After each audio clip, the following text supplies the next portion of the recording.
রাসূলুল্লাহ সাল্লাল্লাহু আলাইহি ওয়াসাল্লামের জন্ম কখন, মৃত্যু কখন, জন্ম কোন সালে, মৃত্যু কোন সালে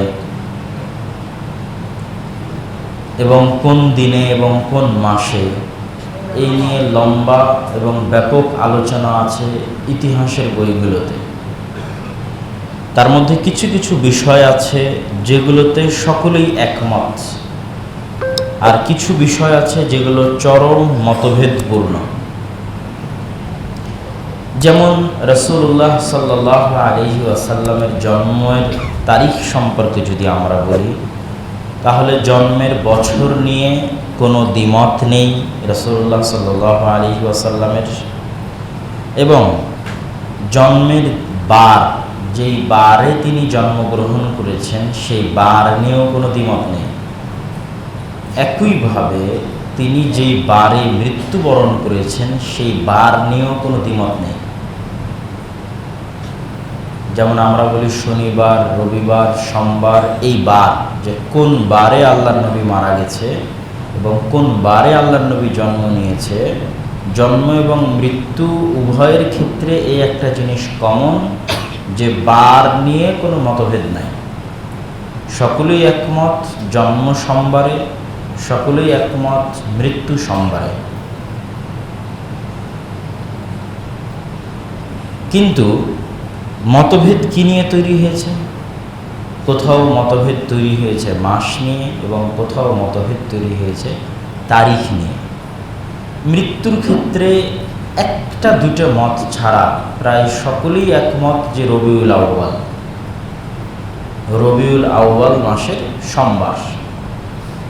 কিছুদিন পূর্বে হাজিরা হজ থেকে ফেরত আসলো না, রাসূলুল্লাহ সাল্লাল্লাহু আলাইহি ওয়াসাল্লাম এরকম বিদায় হজ থেকে ফেরত এসে কিছুদিন জীবিত থাকার পর রবিউল আউয়াল মাসের সোমবারে মারা গেছে। এটা মোটামুটি প্রতিষ্ঠিত এবং সকল ঐতিহাসিকগণ একমত। কিন্তু এটার মারা যাওয়াটা রবিউল আউয়াল মাসের কোন সোমবারে, এনে বিশাল মতভেদ আছে। যে 2 তারিখের সোমবারে, 5 তারিখের সোমবারে, 1 তারিখের সোমবারে, 10 তারিখের সোমবারে, বিশাল মতভেদ। আর জন্মের বিষয়ে কি বললাম? জন্মের বিষয়ে বললাম কোন সালে, এটা নিয়ে কোনো মতভেদ নাই। এই জন্য মতভেদ নাই যে সালটা ছিল ঐতিহাসিক সাল। যেমন যাদের যুদ্ধের বছরে জন্ম হয়েছে, বলে স্বাধীনতার বছরে জন্ম হয়েছে, তো এটা মানুষ এমনি মনে রাখতে পারে যে অমুকের জন্ম স্বাধীনের বছরে হয়েছে। তো রাসূল সাল্লাল্লাহু আলাইহি ওয়াসাল্লামের জন্মের বছরে বিশাল ঐতিহাসিক ঘটনা। আলাম তারা কাইফা ফাআলা রাব্বুকা বিআসহাবিল ফিল, আপনি কি জানেন না আপনার প্রতিপালক আব্রাহার হাতির বাহিনীর সাথে কি করেছিল? তো আব্রাহার কাবা আক্রমণের ঘটনা ছিল সেই যুগের বিশাল, গোটা পৃথিবীর বিশাল ঘটনাগুলোর একটা ঘটনা। তো সেই ঘটনার বছরে আল্লাহর নবীর জন্ম। তো এটা মানুষের জন্য মনে রাখা স্বাভাবিক যে হাতির বছরে মুহাম্মদ সাল্লাল্লাহু আলাইহি ওয়াসাল্লামের জন্ম। আমাল ফিল, যেই বছরে আব্রাহা তার বিশাল হাতির বাহিনী নিয়ে কাবাঘর আক্রমণ করতে এসেছে, যার বর্ণনা আল্লাহ সুবহানাহু ওয়া তাআলা নিজের সূরা ফিলের মধ্যে দিয়েছেন। এবং আল্লাহর নবীর দাদা তখন কাবাঘরের দায়িত্ব পালন করতেন। যেহেতু বংশ পরম্পরায় দায়িত্ব পালন করতেন, মানে আল্লাহর নবীর দাদার দাদার দাদার দাদার দাদা, উপরের একজন দাদা হচ্ছে ইসমাইল আলাইহিস সালাতু ওয়াস সালাম, আর ইসমাইল আলাইহিস সালাতু ওয়াস সালামের বাপ হচ্ছেন ইব্রাহিম আলাইহিস সালাতু ওয়াস সালাম। তো উনি তো ইসমাইল আলাইহিস সালামকে এখানে রেখে গেছেন মক্কায়। তারপর থেকে তার সন্তান, তার সন্তান, তার সন্তান, তার সন্তান সবাই কাবার দায়িত্ব পালন করেছে, কাবাঘরের দায়িত্ব পালন করেছে। সেই ধারাবাহিকতায় আল্লাহর নবীর দাদা আব্দুল মুত্তালিব কাবাঘরের দায়িত্ব পালন করতেন। তখন তিনি কাবাঘরকে আল্লাহ সুবহানাহু ওয়া তাআলার হাওয়ালা করে দিয়ে পাহাড়ে চড়ে গেছিলেন যে হে আল্লাহ, আপনি আপনার ঘর আপনি হেফাজত করুন। তখন আল্লাহ সুবহানাহু ওয়া তাআলা আসমান থেকে আবাবিল, ঝাঁকে ঝাঁকে পাখি, আবাবিল নির্ধারিত নির্দিষ্ট কোনো পাখি নয়, ঝাঁকে ঝাঁকে পাখি প্রেরণের মাধ্যমে, পাথর বর্ষণের মাধ্যমে আল্লাহ সুবহানাহু ওয়া তাআলা আসহাবুল ফিল বা হাতির বাহিনীকে ধ্বংস করে দেন, যারা ইয়েমেন থেকে আসছিল। তো সারমর্ম কথা কি? সারমর্ম কথা হচ্ছে ওই হাতির বছরে আল্লাহর নবীর জন্ম। দ্বিতীয় একটা বিষয়ে সবাই একমত যে রবিউল আউয়াল মাসে জন্ম। আর একটা বিষয়ে সবাই একমত যে সোমবারে জন্ম। তাহলে কয়েকটা বিষয়ে আমরা একমত পেলাম। হাতির বছর একমত, রবিউল আউয়াল, যদিও জন্মের বিষয়ে রবিউল আউয়াল মাসের বাইরেও অন্য অনেক মাসের বর্ণনা আছে। মৃত্যুর বিষয়ে রবিউল আউয়াল মাস বাদে অন্য মাসের বর্ণনা তেমন নাই, কিন্তু জন্মের বিষয়ে অনেক মাসের বর্ণনা আছে। কেউ বলেছে রমাজান, কেউ বলেছে অমুক, কেউ বলেছে অমুক, বিভিন্ন। কিন্তু বেশি প্রাধান্যপ্রাপ্ত মত হচ্ছে রবিউল আউয়াল মাস। আর রবিউল আউয়াল মাসের 2টা তারিখ নিয়ে সবচেয়ে বেশি মতভেদ আছে। এমনিতেই 12টা মত আছে, মোট 12টা মত আছে যে কোন তারিখে তার জন্ম হয়েছিল। তার মধ্যে 2টা মত বেশি প্রসিদ্ধি লাভ করেছে। তার মধ্যে একটা হচ্ছে 12ই রবিউল আউয়াল, আর একটা হচ্ছে 8 রবিউল আউয়াল। 8 রবিউল আউয়াল সম্পর্কে আল্লামা কাস্তালানি এবং জারকানি তাদের বর্ণনায় অধিকাংশ মুহাদ্দিস এবং 2 জন সাহাবী আব্দুল্লাহ ইবনে আব্বাস এবং জুবাইর ইবনে মুতঈম এবং অধিকাংশ ঐতিহাসিক ও সিরাত বিশেষজ্ঞদের মতে 8 রবিউল আউয়াল হচ্ছে হাতির বছরের রবিউল আউয়াল মাসের সোমবার, যেই সোমবারে রাসূলুল্লাহ সাল্লাল্লাহু আলাইহি সাল্লাম জন্মগ্রহণ করেছিলেন। মুহাদ্দিসগণ বেশিরভাগ এই মতটাকে প্রাধান্য দিয়েছে। আর শুধু একজন সিরাত লেখক ইবনে ইসহাক, তিনি 12ই রবিউল আউয়ালের মত নকল করেছে, কিন্তু কোনো সানাদ উল্লেখ করেনি যে কে এই মতটি পেশ করেছে, কার পক্ষ থেকে পাওয়া যায়। কিন্তু ইবনে ইসহাকের সিরাত যেহেতু অনেক বেশি প্রসিদ্ধ, একজন প্রসিদ্ধ বক্তার মুখ থেকে মানুষ কিছু শুনলে ওটা বেশি ভাইরাল হয়। তো ইবনে ইসহাক যেহেতু বেশি প্রসিদ্ধ সিরাতের লেখক, এটাই বেশি গোটা দুনিয়াতে ভাইরাল হয়ে গেছে যে আল্লাহর নবীর জন্ম 12ই রবিউল আউয়াল। কিন্তু তিনি তার বইয়ে স্পষ্ট কোনো দলিল বা নাস পেশ করেননি যে 12ই রবিউল আউয়ালে জন্ম।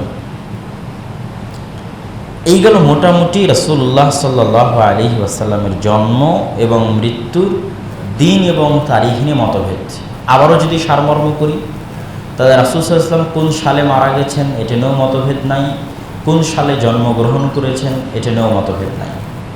রাসূলুল্লাহ সাল্লাল্লাহু আলাইহি ওয়াসাল্লাম কোন বারে জন্মগ্রহণ করেছেন এবং কোন বারে মারা গেছেন এটা নিয়েও মতভেদ নাই। সোমবারে মারা গেছেন, সোমবারে জন্মগ্রহণ করেছেন। রাসূল সাল্লাল্লাহু আলাইহি ওয়াসাল্লাম কোন মাসে মৃত্যুবরণ করেছেন এটা নিয়ে মতভেদ অনেক অল্প, প্রায় সবাই একমত যে রবিউল আউয়াল মাস। কিন্তু কোন মাসে জন্মগ্রহণ করেছেন এটা নিয়ে ব্যাপক মতভেদ আছে। তবে বেশি প্রসিদ্ধ মত হচ্ছে রবিউল আউয়াল। রবিউল আউয়ালের তারিখ 12টা আছে, মানে মতের তারিখ। 2 তারিখে বেশি মত, এক 8 রবিউল আউয়াল, 2 12ই রবিউল আউয়াল। 8 তারিখ বিষয়ে আব্দুল্লাহ বিন আব্বাস এবং জুবাইর বিন মুতঈম সহ বেশিরভাগ মুহাদ্দিস 8 তারিখের পক্ষে। ইবনে ইসহাক সর্বপ্রথম যিনি তার বইয়ে 12ই রবিউল আউয়ালের মত নকল করেছেন সনদ ছাড়া, কিন্তু ওটাই বেশি ভাইরাল হয় এবং মানুষ উঠে কি মনে করে নেয় যে 12ই রবিউল আউয়াল। এই গেল মোটামুটি রাসূলুল্লাহ সাল্লাল্লাহু আলাইহি ওয়াসাল্লামের জন্ম এবং মৃত্যু নিয়ে সারমর্ম। এখন রাসূল সাল্লাল্লাহু আলাইহি ওয়াসাল্লামের জন্মকে লক্ষ্য করে বা মৃত্যুকে লক্ষ্য করে কিছু করণীয় করার মতো কোনো দলিল, কোনো হাদিসে, কোনো বইয়ে, কোনো ইমামের লেখনীতে 600 শতাব্দী হিজরির পূর্বে পাওয়া যায় না। তথা আবু হানিফা রাহিমাহুল্লাহ থেকে কেউ একটা বাক্য দেখাতে পারবে না যে আবু হানিফা রাহিমাহুল্লাহ মিলাদুন নবী সম্পর্কে কিছু লিখেছেন অথবা কিছু বলেছেন। আবু হানিফা রাহিমাহুল্লাহ বাদ দিলাম, ইমাম আবু ইউসুফ, ইমাম মুহাম্মদ, তার 2 জন প্রসিদ্ধ শাগরেদ, তাদের থেকেও দেখাতে পারবে না। ইমাম শাফিঈ আর এক মাযহাবের যিনি ইমাম, তার পক্ষ থেকেও দেখাতে পারবে না। ইমাম মালিক আর এক মাযহাবের যিনি ইমাম, তার পক্ষ থেকেও দেখাতে পারবে না। ইমাম আহমদ আর এক মাযহাবের যিনি ইমাম, তার পক্ষ থেকে দেখাতে পারবে না। তথা 4 মাযহাবের 4 ইমামের পক্ষ থেকে কেউই এই বিষয়ে কোনো মন্তব্যই দেখাতে পারবে না। নাই তো দেখাবে কোথায় থেকে? তথা 600 শতাব্দী হিজরির আগে মানুষ এই নামের সাথে পরিচিতই ছিল না। 600 শতাব্দী হিজরিতে একজন শিয়া শাসক সর্বপ্রথম, ফাতিমীয় শাসন আমলে সর্বপ্রথম একজন শিয়া শাসক এই মিলাদের সিস্টেম, আনন্দ উদযাপনের সিস্টেম রাজকীয়ভাবে চালু করে, রাষ্ট্রীয়ভাবে চালু করে। আর মানুষের স্বভাবজাত এবং জন্মগত স্বভাব হচ্ছে মানুষকে এক জায়গায় একত্রিত হয়ে মৌজ মাস্তি করতে ভালো লাগে, এক জায়গায় একত্রিত হয়ে খেতে ভালো লাগে, উদযাপন করতে ভালো লাগে। মানুষের কাছে অনুষ্ঠান পছন্দ। দৈনিক 5 বার সালাত আদায় করা কঠিন, কিন্তু একদিন শবে বরাতের দিন জমা হওয়া অনেক মজার। কোরআন শিখা অনেক কঠিন, কিন্তু একদিন জালসায় যাওয়া, আত্মীয় স্বজনকে জালসার দিন দাওয়াত দেওয়া অনেক আনন্দের। তো এটা যেহেতু অনেক আনন্দের, তো বেশিরভাগ মানুষের কাছে এটা কি হয়েছে, গ্রহণীয় হয়ে গেছে। ভালো তো, একটা যদি আনন্দের দিন নতুন বাড়ে, উদযাপনের দিন নতুন বাড়ে, সমস্যা কি? তো মানুষ তার হাওয়া অন্তরের অনুসরণ করতে গিয়ে আনন্দ এবং উদযাপনের লক্ষ্যে এটার পিছে পড়ে গেছে। আর শুরুটা কোথায়? শুরুটা হচ্ছে খ্রিস্টানদেরকে দেখি। এটা কিন্তু যখন খ্রিস্টানেরা, ক্রুসেডাররা মুসলমানদের এরিয়াগুলোতে প্রবেশ করে, বের হয়, দখল করে, সালাহুদ্দিন আইয়ুবীর সাথে যুদ্ধ হয়, তার আশেপাশে পরবর্তী সময়, ওই সময়টাতে মুসলমানদের খ্রিস্টানদের সাথে বেশি উঠা বসা হয়েছে ব্যাপকভাবে। যেমন আমাদের বাংলাদেশের যদি যত কুসংস্কার দেখবেন, বেশিরভাগ দেখবেন হিন্দুদের থেকে কপি করা। ধরেন বাংলাদেশের বিয়ের অনুষ্ঠান, ইসলামের আদর্শ এবং অনুষ্ঠান বাদে বাকি যা যুক্ত হয়েছে সব দেখবেন হিন্দুদের থেকে আমরা কপি করেছি। কি জন্য? আমাদের আশেপাশে চারিদিকে হিন্দুরাই বাস করে। গোটা ভারত, বাংলাদেশ, পাকিস্তানে আমাদের আশেপাশে চারিদিকে আমরা কাদের দেখি? হিন্দুদের দেখি। তো তাদের দেখে দেখে দেখে দেখে আমাদের মধ্যে যা বিকৃতি আসছে সব হিন্দুদের থেকে। তো ঠিক ওই সময়ে মুসলমানদের বেশিরভাগ উঠা বসা হয়েছিল ক্রুসেডের যুদ্ধের আগে পরে খ্রিস্টানদের সাথে। আর খ্রিস্টানেরা ঈসা আলাইহিস সালাতু ওয়াস সালামের জন্মদিনকে খুব ধুমধাম করে পালন করত। তো কেউ হয়তো মনে করে নিয়েছে যে খ্রিস্টানেরা যদি তাদের নবীর জন্মদিন পালন করতে পারে, তা আমাদের কি টাকা পয়সা কম আছে, আমাদের কি শক্তি সামর্থ্য কম আছে, আমরাও করব। এই ভেবে খ্রিস্টানদের অনুসরণ করতে গিয়ে রাসূলুল্লাহ সাল্লাল্লাহু আলাইহি ওয়াসাল্লামের জন্মদিনের উদযাপন শুরু, যেটা আল্লাহর নবী হাদিসে আশঙ্কা করে বলে গেছেন, লা তাতরুনি কামা আতারাতিন নাসারা, তোমরা আমাকে নিয়ে ওই রকম বাড়াবাড়ি করিও না যেই রকম খ্রিস্টানেরা ঈসা আলাইহিস সালামকে নিয়ে বাড়াবাড়ি করেছে। কিন্তু উম্মতে মুহাম্মাদি ওই গর্তেই পা দিয়ে দিয়েছে, যেই গর্তে খ্রিস্টানেরা পা দিয়েছে তাদের নবীকে নিয়ে বাড়াবাড়ি করতে গিয়ে। তাদের নবী নিয়ে বাড়াবাড়ি করতে করতে করতে করতে তারা তাদের নবীকে আল্লাহর সন্তান বানিয়ে দিয়েছে। নাউযুবিল্লাহি মিন যালিক। আর একদল মানুষ আমাদের নবীকে নিয়ে বাড়াবাড়ি করতে করতে করতে করতে আমাদের নবীকে নূরের তৈরি বানিয়ে দিয়েছে, আমাদের নবীকে হাজের নাজের, আমাদের নবী গায়েবের খবর জানে, আল্লাহর যা যা গুণ সব গুণই মুহাম্মদ সাল্লাল্লাহু আলাইহি ওয়াসাল্লামকে দিয়ে দিয়েছে। এমনকি বলতে বলতে আমাদের নবীকে আরশে পর্যন্ত বসিয়ে দিয়েছে। নাউযুবিল্লাহ। এবং কিছু উর্দু কবিতাও আছে, যে উর্দু কবিতাগুলোর মধ্যে এভাবেই বলা আছে যে আল্লাহর আরশে যিনি, আমাদের মেম্বারে তিনি। নাউযুবিল্লাহ। তাহলে কোথায় পর্যন্ত নিয়ে গেছে? যেখানে রাসূলুল্লাহ সাল্লাল্লাহু আলাইহি ওয়াসাল্লাম তাওহীদের আকীদা, মানে আল্লাহর বড়ত্ব, আল্লাহর মহত্ব শিখানোর জন্য আসলেন। আমি আপনাদেরকে বলছি আপনারা আল্লাহর ইবাদত করেন, আপনারা আমারই ইবাদত করা শুরু করে দিলেন। শাহজালাল রাহিমাহুল্লাহ, শাহ মখদুম রাহিমাহুল্লাহ যদি দেশে এসে থাকে, তারা আল্লাহর ইবাদতের কথা মানুষকে বলেছে। তো মানুষ এখন ওদেরই ইবাদত শুরু করে দিয়েছে। ঈসা আলাইহিস সালাম যদি দুনিয়াতে এসে তার সম্প্রদায়কে বারবার বলেছে আল্লাহর ইবাদত করো, তার সম্প্রদায় ঈসা আলাইহিস সালামের ইবাদত করা শুরু করে দিয়েছে। কিন্তু দুর্ভাগ্যজনক হলো সত্য, উম্মতে মুহাম্মাদের একই অবস্থা হয়ে গেছে অধিকাংশ মানুষের। তাহলে এই গেল ঈদে মিলাদুন্নবীর সংক্ষিপ্ত ইতিহাস। একটা কথা আপনাদেরকে মনে রাখতে হবে, ঈদে মিলাদুন্নবীর পক্ষে যে যতই বক্তব্য দিক, তাদের মাযহাবের ইমামের পক্ষ থেকেও কোনো দলিল তারা দিতে পারবে না। এবং এখানে আমি আপনাদেরকে আরেকটা পয়েন্ট বলে যাওয়া প্রয়োজন মনে করছি। যিনি চালু করেছিলেন তার নাম হচ্ছে বাদশাহ, তৎকালীন বাদশাহ কুকুবুরি, যার মৃত্যু হয়েছিল 630 হিজরিতে। আর যারা ঈদে মিলাদুন্নবী পালন করে তাদের অত্র অঞ্চলের সবচেয়ে বড় পণ্ডিত পাকিস্তানের প্রসিদ্ধ গবেষক প্রফেসর ডক্টর তাহিরুল কাদেরী। অনেকেই যারা অনলাইনে ঘাটাঘাটি করে তারা ডক্টর তাহিরুল কাদেরীকে চিনতে পারবে।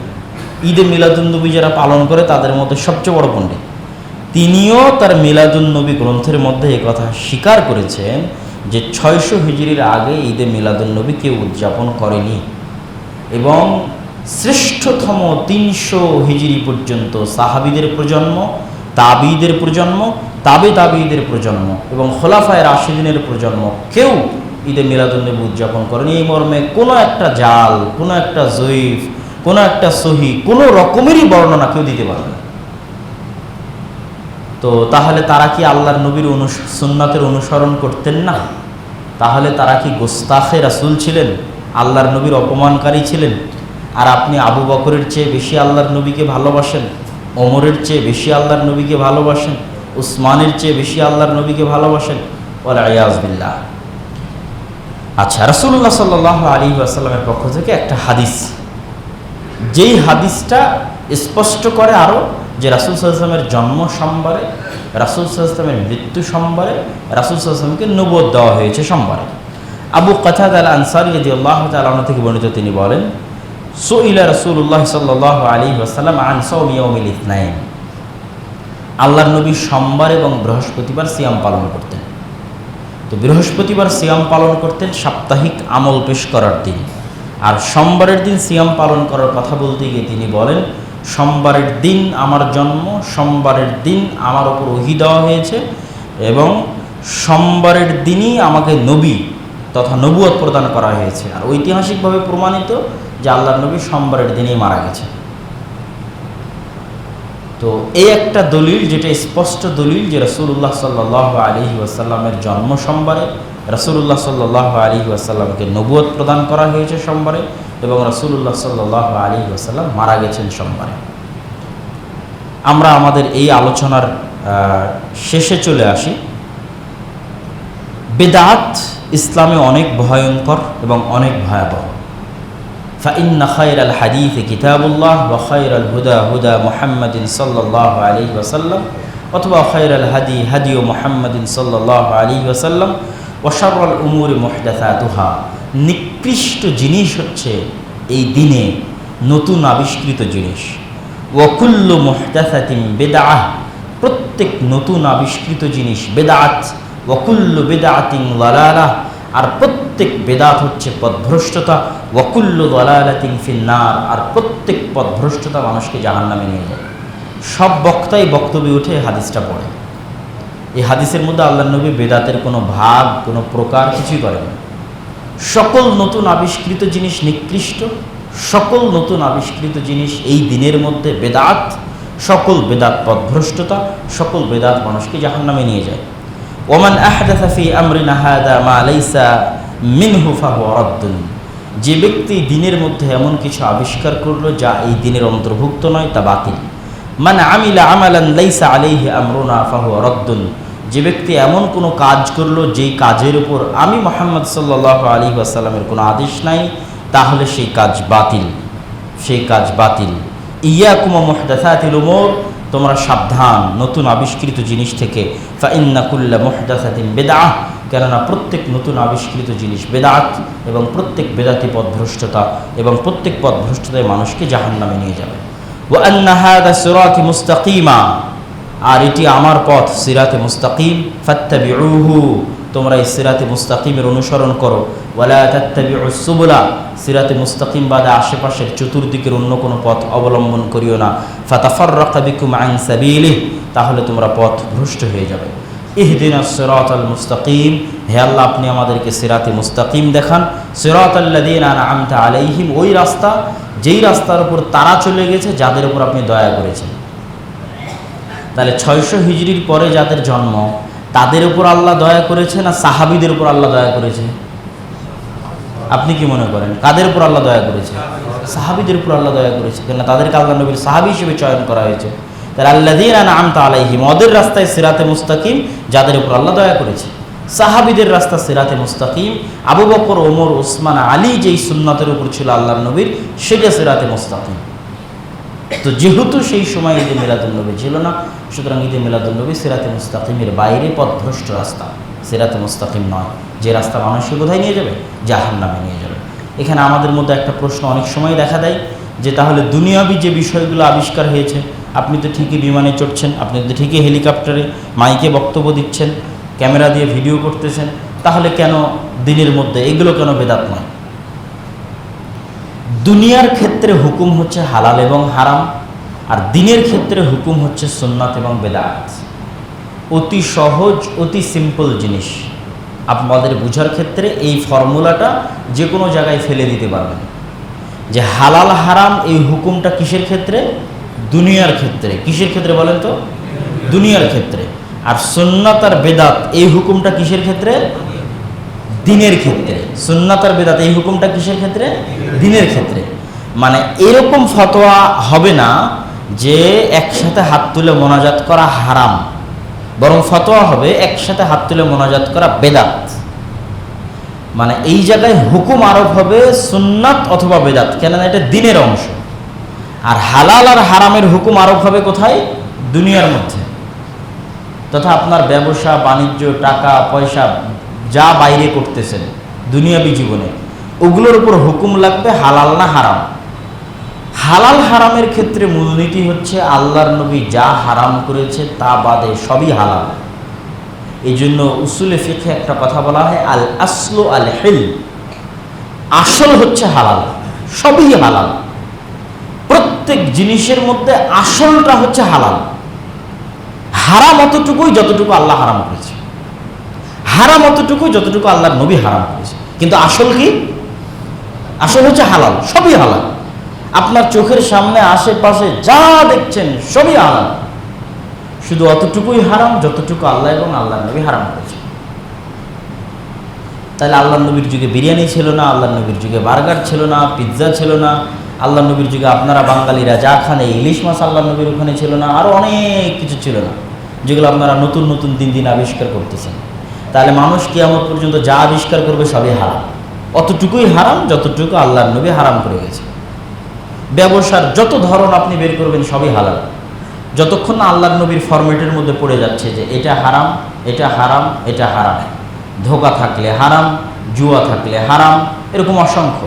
গোস্তের মধ্যে বলে দিয়েছে যে রক্ত হারাম, মৃত হারাম, শুকুর হারাম, শিকারী যেগুলো বাঘ ভাল্লুকের মতো হিংস্র প্রাণী সেগুলো হারাম, যাদের দাঁত আছে এরকম শিকার করতে পারে সেগুলো হারাম, যারা থাবা দিয়ে শিকার করে সেগুলো হারাম। এখন এ বাদে যা আছে সবই তোমরা খাও, এ বাদে যা আছে তোমরা যত আইটেম তৈরি করতে পারো, যত আইটেম আবিষ্কার করতে পারো, জমিন থেকে উৎপাদন করতে পারো, সবই হালাল। কুলু মিন তাইয়্যিবাতি মা রাযাকনাকুম, আমি তোমাদেরকে যা রিজিক দিয়েছি তা থেকে সবই হালাল, অতটুকুই হারাম যতটুকু আল্লাহ এবং আল্লাহর নবী হারাম করেছে। আর দিনের ক্ষেত্রে সবই বেদাত। আল আসলু আল বিদআহ, দিনের ক্ষেত্রে কি বললাম বলেন তো? সবই বেদাত, অতটুকুই সুন্নাত যতটুকু আল্লাহ এবং আল্লাহর নবী করতে বলেছে। সম্পূর্ণটা বিপরীত, সবই বেদাত। করতে হলে দলিল দিয়ে করতে হবে, দলিল নাই বেদাত করার কোনো অপশনও নাই, সুযোগও নাই, চান্সও নাই। তখন আর এই প্রশ্ন করতে পারবেন না আপনি তো মসজিদ পাকা করেছেন, টাইল দিয়েছেন, ওগুলো বেদাত নয়, কোনো মুক্তমুখ হ্যান। এগুলো হচ্ছে দুনিয়াবি বিষয়। দুনিয়াবি বিষয়ে যা আসবে সবই হারাম, অতটুকুই হারাম যতটুকু হারাম করা হয়েছে। তথা দুনিয়ার ক্ষেত্রে হারামের দলিল লাগবে, আর দিনের ক্ষেত্রে করার জন্য দলিল লাগবে, আর দুনিয়ার ক্ষেত্রে বিরত থাকার জন্য দলিল লাগবে। দুনিয়ার ক্ষেত্রে আপনি বলতে পারবেন এটা হারাম কোথায় দলিল দেখাও, এটা বলতে পারবেন না যে হালাল কোথায় দলিল দেখাও, এটা বলতে পারবেন না। দুনিয়ার ক্ষেত্রে যদি আপনি বলেন এটা যে হালাল দলিল দেখাও, এই কথা চলবে না। আপনি এটা বলতে পারবেন হারাম কোথায় দলিল দেখাও, হালালের কোনো দলিল পাবেন না, সবই হালাল। দলিল লাগবে কিসের? হারামের। আর দিনের ক্ষেত্রে আপনি এটা বলতে পারবেন না যে এটা বেদাত, দলিল কোথায়, দলিল দাও, এটা যে বেদাত দলিল দাও, না, সবই বেদাত। এখানে আপনি দলিল চাইবেন কিসের? সুন্নাত, যে তার দলিল দাও, যেটা দলিল আছে সেটা সুন্নাত, বাকি সবই বেদাত। এই সংক্ষিপ্ত মূলনীতি যদি আমরা বুঝে যাই তাহলে সুন্নাত, বেদাত এবং হালাল হারাম